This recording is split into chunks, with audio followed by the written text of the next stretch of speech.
Hello का जी साली जी का हाल बा? ठीक बा ए जीजाजी रउआ अपन बताई। तो भुला गेल बड़नू जीजा के? हम कहे के भुलाई जाए, रउआ ना अपना भौजाई में बिजी रही ना। अरे भौजी हमार धन हई क्यों भैया के धन हई? अरे छोटा की सुन रे, अब दिन भरी हो चिल्लाते रहेली। लीर और भौजी बुलावे लगली, रुक जाई थोड़ा देर। दीदिया बोला बतिया बैठ कीजिए, आते हैं तो बात भर पेट कीजिए।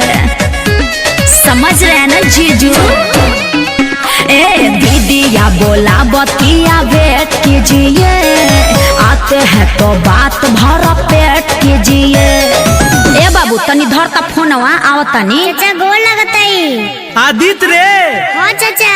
तोर मौसी खिसियाइल बिया का बेटा? ना चाचा मम्मी नु बोलावतिया। खिसियाइल बाड़ी का बोलली झौसी के रे, खिसियाइल बाड़ी का बोलली झौसी के रे।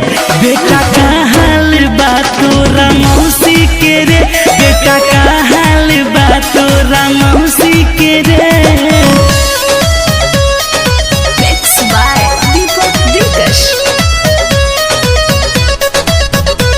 हाँ बोली जीजाजी। अरे हालो चल ना कहलू ह चल गइलू ह, कोनो बात बा का?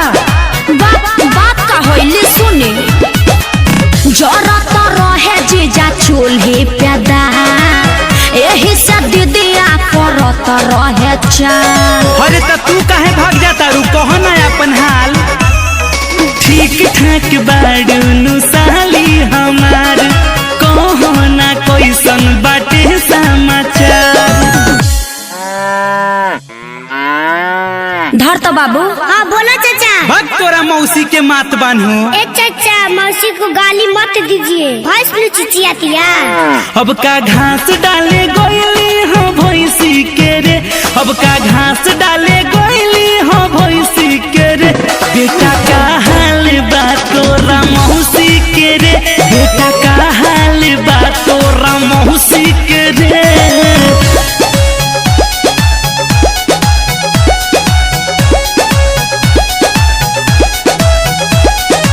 ए जीजा आइब ना, बड़ी मिले के मन करता रउआ से।